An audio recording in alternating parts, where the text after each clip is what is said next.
So, students, as I told you that in the next class we will be starting with the sectors of Indian economy, and I am going to start this new lesson. Now, this word, first understand the meaning of this word economy. Yes, this 100,000 time I have told you the meaning of this word, that it is related to money.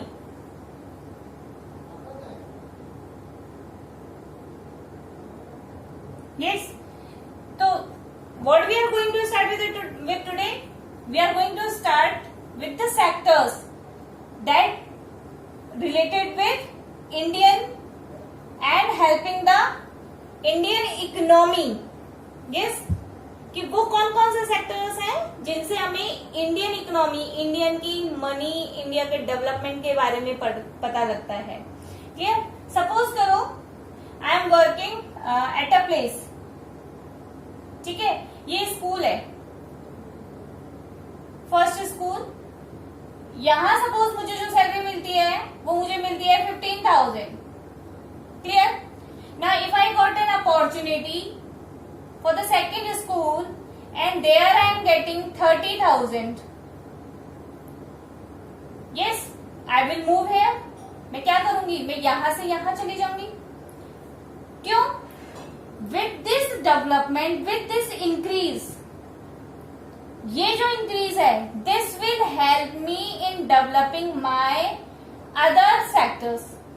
ठीक है, मेरे पास अगर पैसा होगा तो मैं अपनी health, अपना standard of living,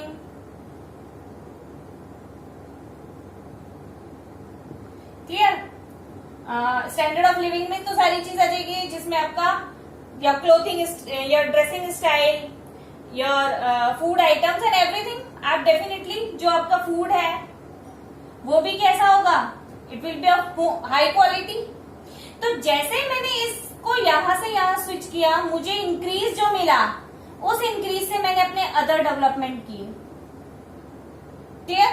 other development किए तो डेफिनेटली मेरा क्या है, पर पर्सन क्या होगा? इंक्रीज होता जाएगा. मेरा जो लिविंग ऑफ स्टैंडर्ड है वो इंक्रीज हो जाएगा.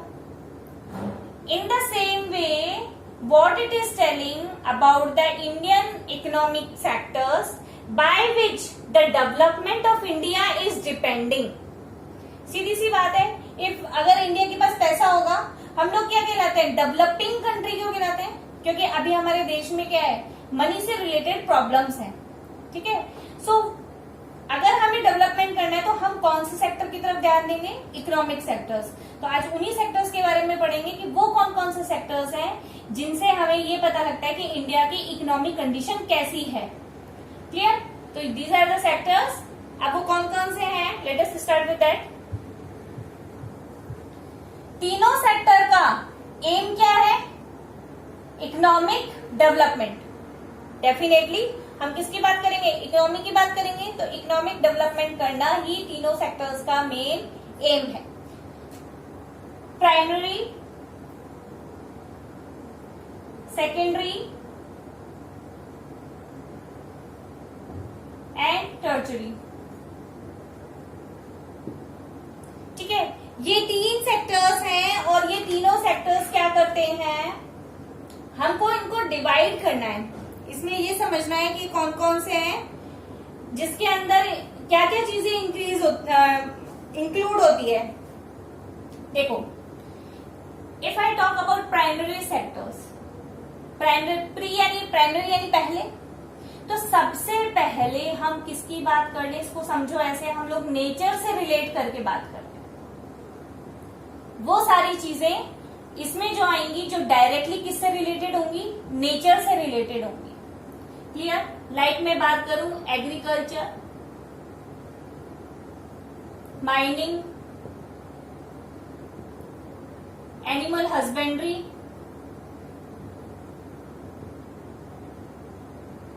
Fishing etcetera.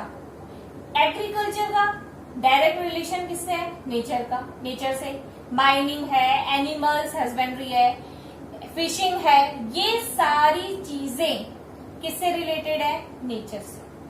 तो वो सेक्टर जिसमें हम डायरेक्टली नेचर पे डिपेंड है, नेचर से रिलेट है, वो कौन से सेक्टर्स आ जाएंगे? Primary sector. क्लियर? उसके बाद हम बात करें सेकेंडरी सेक्टर। तो सेकेंडरी सेक्टर में आपको मेनली क्या समझना है? It includes manufacturing. जहां पे मैन्युफैक्चरिंग की बात आ गई वो कौन सा सेक्टर हो जाएगा आपका? Secondary sector. ठीक है, अब आप मैन्युफैक्चरिंग कैसे करेंगे? आपको क्या चाहिए? आपको चाहिए रॉ मटेरियल। ठीक है, ये रॉ मटेरियल यहां से आया, प्लस आपने क्या किया? इंडस्ट्रीज, और इंडस्ट्रीज में क्या है? मशीन्स। ठीक है, इस रॉ मटेरियल को मशीन के थ्रू आपने मैन्युफैक्चर कर लिया। तो जहां पे मैन्युफैक्चरिंग वर्ड आ गया, और मैन्युफैक्चरिंग करने के बाद क्या बना? New product.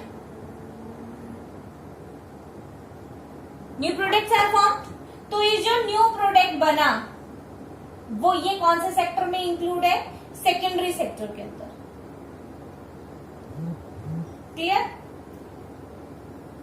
अब बात करते हैं हम इस टर्शरी सेक्टर, थर्ड सेक्टर जो है, इसके अंदर क्या होता है? It provides you services. वो कौन कौन सी हो सकती है? मेनली ट्रांसपोर्ट,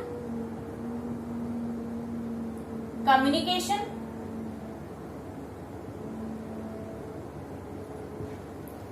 ठीक है। अगर मैं बात करूं, ट्रांसपोर्ट है, कम्युनिकेशंस है, लेकिन अगर मैं बात करूं लाइक डॉक्टर्स, डॉक्टर्स क्या कर रहे हैं? आपको सर्विस दे रहे हैं। ठीक है, teachers, doctors are there, teachers are there, engineers are there. Let me revise it again. In primary sector, what we are doing? We are using nature. We are doing agriculture, mining, animal husbandry or fishing. Whatever the product is produced, that is related with the nature.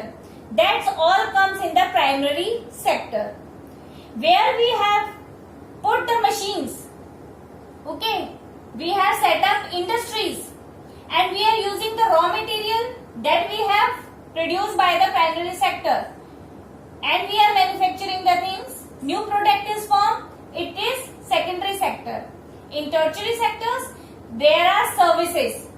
ठीक है, और भी आप इसमें CA वगैरह हैं, ये सब क्या कर रहे हैं? अपनी सर्विस दे रहे हैं। Now see, understand one thing. If I talk about tertiary sector,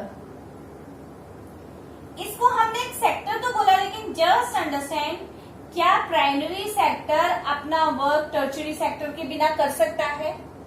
will it able to do the work without tertiary sector? क्या उसे ट्रांसपोर्ट की जरूरत नहीं है? क्या कम्युनिकेशन की जरूरत नहीं है? या अदर सर्विसेज? सपोज करो इसमें क्या बोलते हैं, एग्रीकल्चर के वक्त क्या हुआ, अभी आपने देखा था जैसे टिड्डी आ जाती है। क्लियर? तो उसमें क्या करेंगे आप? इंसेक्टिसाइड्स, पेस्टिसाइड्स, ये सब चीजें यूज करते हैं। एनिमल हस्बेंड्री कर रहे हैं, एनिमल को क्या करना पड़ेगा? दिखाना पड़ेगा डॉक्टर को। तो क्या वेटरनरी डॉक्टर के पास नहीं जाते हैं आप?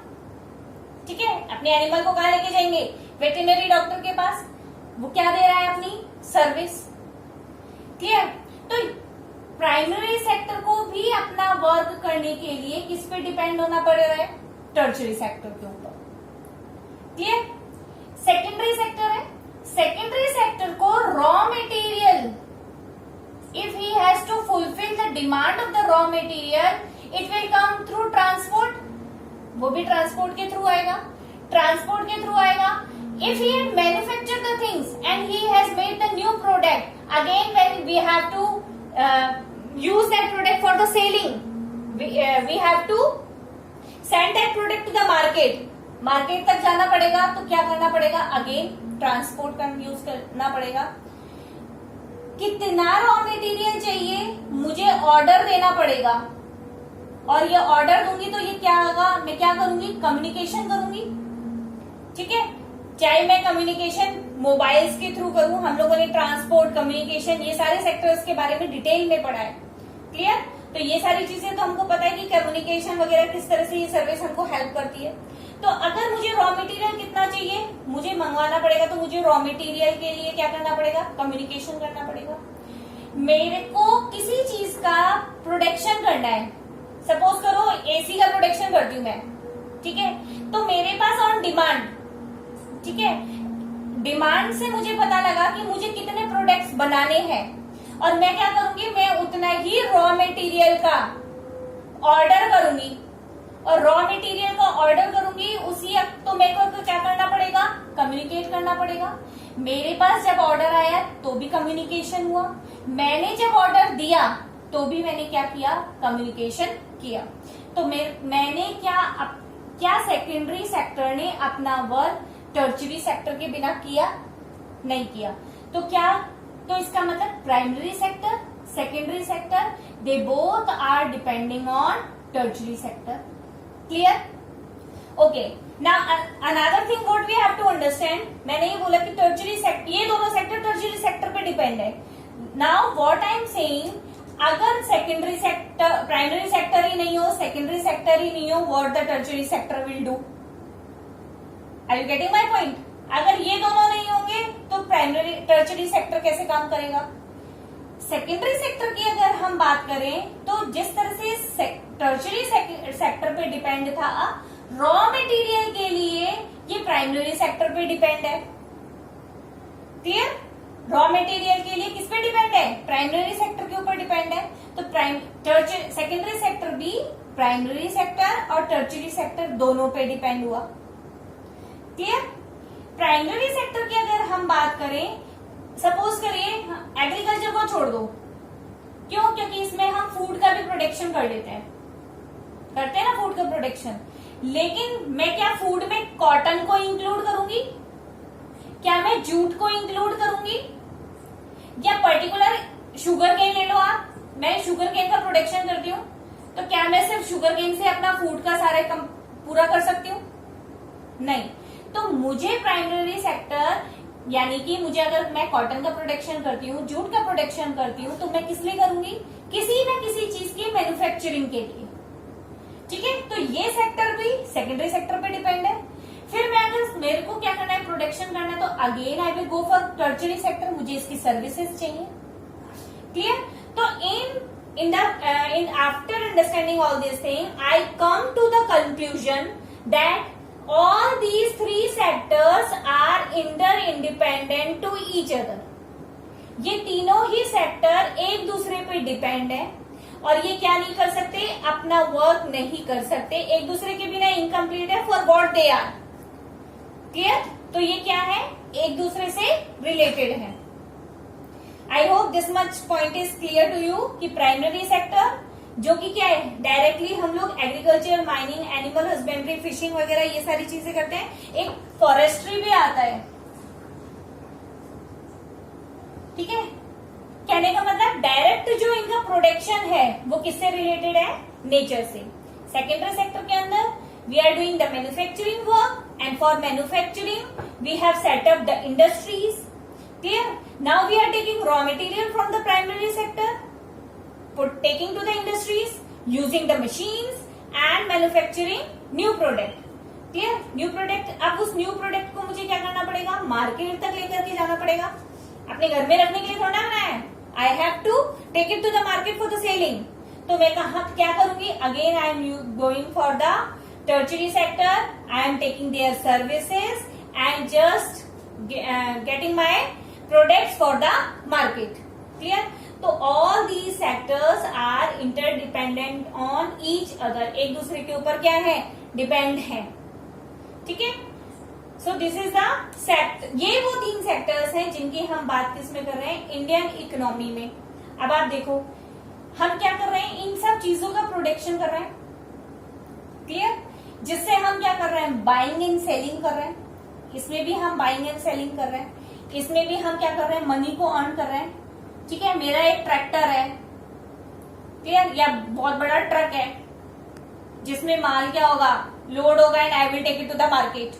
तो मैं क्या अपना ट्रक ऐसे ही दे दूंगी? I will get the money for that. ठीक है, हर सर्विस के लिए मनी आपको पे करना पड़ेगा। आप डॉक्टर के पास जाते हैं तो आप डॉक्टर को पहले फीस देते हैं, ठीक है, फीस देते हैं, डॉक्टर देखता है। आपको अपनी ऑडिटिंग का वर्क करवाना है, आप सीए से सर्विसेज देते हैं, तो सीए भी क्या फ्री में तो कोई नहीं करेगा, they will take their fees. ठीक है, आपके घर में नल खराब हो गया, आप प्लम्बर को बुलाते हो, वो भी क्या करता है, नल ठीक करके जाता है और अपनी सर्विस के बदले में आपसे पैसे ले जाता है। ठीक है, तो all these 3 sectors what you are getting money. ठीक है, और ये मनी से रिलेटेड सारे सेक्टर्स हो गए, इसीलिए इनको क्या बोला जाता है, इकोनॉमिक सेक्टर्स। क्या कहा जाता है, economic sector. I hope these 3 points are clear कि इसमें कौन कौन सा इंक्लूड होता है और किस तरह से ये एक दूसरे पे डिपेंडेंट है। So if I give the question, right A short note on Indian economic sectors, right short note on economic sectors. तो एक पेज के बराबर, तो आई hope you can write and by giving the examples also. Clear? Now see, now what you have to understand, the thing is that, let me rub it first.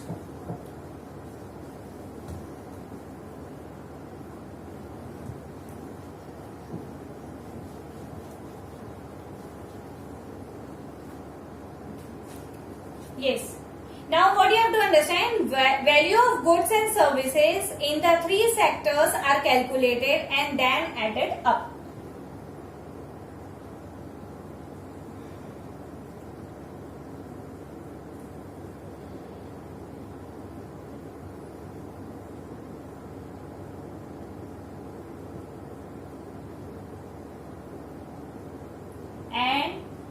Then added up. देखो, now see what I am saying. Suppose मेरी textile industry है,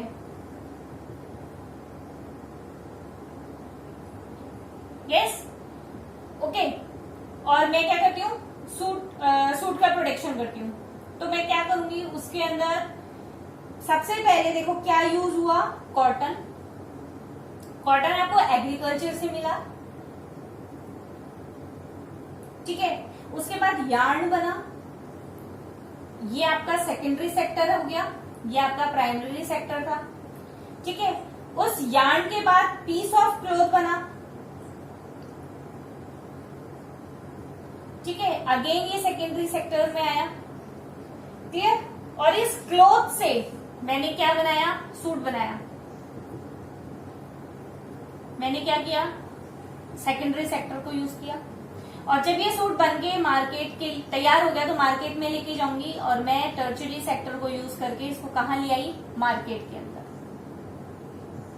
now see, मेरी तो suit बनाने की company है ना, तो मैं क्या करूंगी, मैं तो ये कपड़ा खरीदूंगी ना, या मैं पहले कॉटन खरीदूंगी, फिर यार्न बनाऊंगी और फिर उसके बाद क्लॉथ बनाऊंगी। और फिर बीच में आपको पता है बटन्स हो गए, ठीक है, या कोई सा भी डिजाइन, कोई भी डिजाइन की कोई चीज हो सकती है जो जिसका प्रोटेक्शन, गोटा मान लो, चलो मैंने तो गोटा लगाया, ठीक है। तो मैं ये सब चीज क्या है, I am borrowing them from others, ठीक है। मैं कॉटन, जिसने भी इसको कॉटन में खरीदा, ठीक है, कॉटन का प्रोटेक्शन हुआ, यार्न बना, क्लोथ बना, यहां तक ये सारी चीजें, ये क्या मैं जब सूट बनाऊंगी तो मैं कॉटन का भी पैसा उसमें ऐड करूंगी, यार्न का भी करूंगी, मैं क्लोथ का भी करूंगी। Will I do that? No, मैं नहीं करूंगी। मैं क्या करूंगी, ये जो प्राइस है, ये जो क्लोथ की जो प्राइस है, इसके अंदर मैं सिर्फ अपना production, what ever the expenses I have done for its production, मैं सिर्फ उसको ऐड करूंगी और बाकी का मैं क्या करूंगी, अपना प्रॉफिट ऐड करके इसकी फाइनल कॉस्ट बताऊंगी, ठीक है। ये जो बीच में ये चीजें, इन्हें बोलते हैं इंटरमीडिएट। इंटरमीडिएट का मतलब जो बीच की चीजें हैं, ठीक है। तो मैं इनके लिए क्या करना पड़ेगा, मुझे इंटरमीडिएट गुड्स जो है इनकी कॉस्ट में इसमें ऐड नहीं करूंगी, क्लियर। क्यों, अगर मैं देखो यहां पर भी पेमेंट हुआ, एग्रीकल्चर जब हुआ, इसका कॉटन बनके जब तैयार हो गया, तब क्या हुआ, तभी भी इसके अंदर कॉस्ट ऐड हुई थी। जब इसने खरीदा था तब इसने पेमेंट किया था, तो ऑलरेडी इसमें वो ऐड है यार्न बनाने में। फिर अगेन यहाँ पर ये कॉटन और यार्न जो भी टोटल एक्सपेंसेस हुआ वो ऑलरेडी इसमें ऐड है। अब अगर मैं यहाँ पर इन सब चीजों को दोबारा से ऐड करती हूँ तो उसकी कॉस्ट तो बहुत ज्यादा इंक्रीज हो जाएगी। क्लियर? तो अगर किसी चीज का मैंने एक बार पेमेंट कर दिया है, इट शुड नॉट बी कि मैं उसको दोबारा ऐड करूंगी। ठीक है? जिसने यार्न बनाया था उसने कॉटन का पेमेंट कर दिया था, तो जब वो यार्न सेल करेगा तो जितना उसको खर्चा हुआ है उसमें और इस चीज को ऐड कर देगा अपना प्रॉफिट को। क्लियर? ये यहाँ पे भी इसका पेमेंट हो गया। जब ये इस यार्न को खरीदेगा तो वो इसको क्या करेगा, पेमेंट करेगा इसका। अब मेरे को तो इसको लेना है ना, इस वाली चीज को, मैं इसको और इसको नहीं ले सकती, नहीं तो इसकी कॉस्ट क्या होगी, डबल या ट्रिपल ऐड हो जाएगी। Intermediate goods they will be add up more times. ठीक है? और उसकी कॉस्ट बहुत ज्यादा हो जाएगी। प्लस दैट इज रॉन्ग, वो गलत है। क्लियर? तो इंटरमीडिएट जो गुड्स होते हैं उनका कैलकुलेशन अलग किया जाना चाहिए। This is known as value of the goods are calculated in all the sectors. अपने अपने सेक्टर्स में उसको ऐड करा और फिर लास्ट में उसका टोटल हो। क्लियर? ताकि उसको क्या क्या नहीं किया जा सके, एक साथ उसका पेमेंट अगर बार बार हम उस चीज का पे करते जाएंगे, बार बार वो ऐड होता जाएगा, the cost of the value of that product will rise up. Clear? Now first understand about the importance of tertiary sector.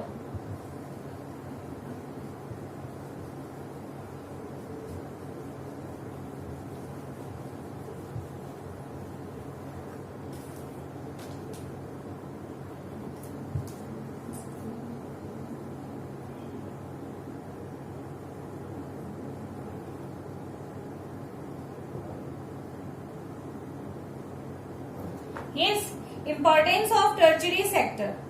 ठीक है? Now see, ये किसी भी कंट्री की, देखो, the country that is involved more in tertiary sector is developed. Clear? जितना ज्यादा country depend होगा किस पे, टर्चरी सेक्टर पे, the country is developed. Clear? जितना ज्यादा वो प्राइमरी सेक्टर पर डिपेंड होगा उतना ज्यादा वो क्या होगा, अंडर डेवलप्ड, अनडेवलप्ड। ठीक है? तो हम कंट्री को अपने आप को कैसा बनाना चाहिए, टर्चरी सेक्टर यानी कि सर्विसेज देने वाला। आप सोचो, in a country if the maximum number of people are doctors, chartered accountant, teachers, they are giving their services, that will be more developed country. Clear? Rather than the farmers depending upon the primary sector. आप खुद सोचो कि क्यों ऐसा क्यों है, primary sector पे जितने डिपेंड होंगे वो फार्मर्स कहलाएंगे मेनली।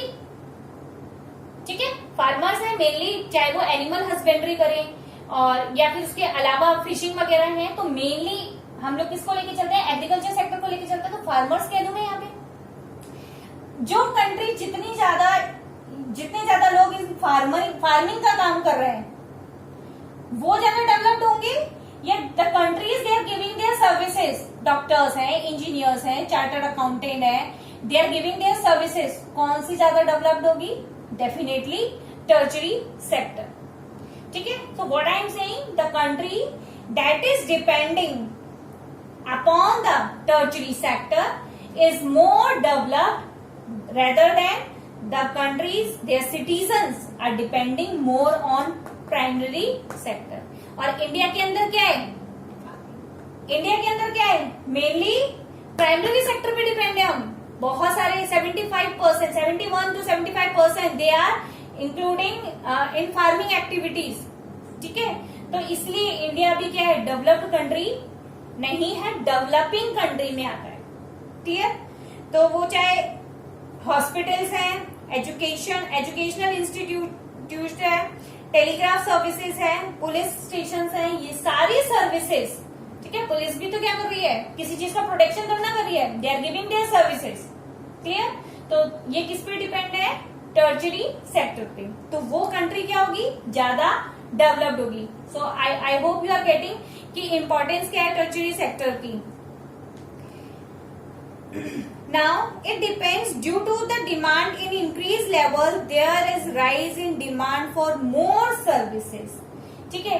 जितना स्टैंडर्ड ऑफ लिविंग इंक्रीज होगा, दिस टर्शरी सेक्टर, इसकी क्या होगी, इसकी भी डिमांड उतनी ही बढ़ेगी, क्लियर। जैसे जैसे सर्विसेज की डिमांड बढ़ेगी,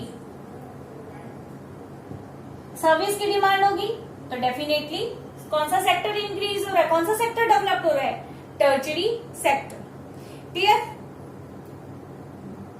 नाउ अगर हम बात करें न्यू जो नया टर्शरी सेक्टर में जो हम लोग देखते हैं वो है इंफॉर्मेशन टेक्नोलॉजी एंड कम्युनिकेशन, ठीक है। इसके अंदर अगर हम बात करें information technology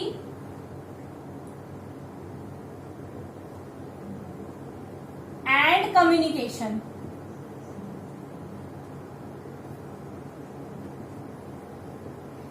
both of them, इसमें इंडिया ने क्या किया है, अपने आप को बहुत ज्यादा डेवलप किया है, क्लियर। इंफॉर्मेशन टेक्नोलॉजी में और कम्युनिकेशन सेक्टर के अंदर, इसमें ये क्या है, what they are giving, they are giving the latest technology used in these, जिसमें आप इंफॉर्मेशन टेक्नोलॉजी और communication, we are using the latest technology. और ये क्या कर रहे हैं, अगर हम इसमें डेवलपमेंट कर रहे हैं, it means we are developing our tertiary sector, clear. फिर इसके अंदर आप किसी भी चीज की बात कर सकते हैं, ट्रांसपोर्ट की बात कर सकते हैं, ट्रेड की बात कर सकते हैं,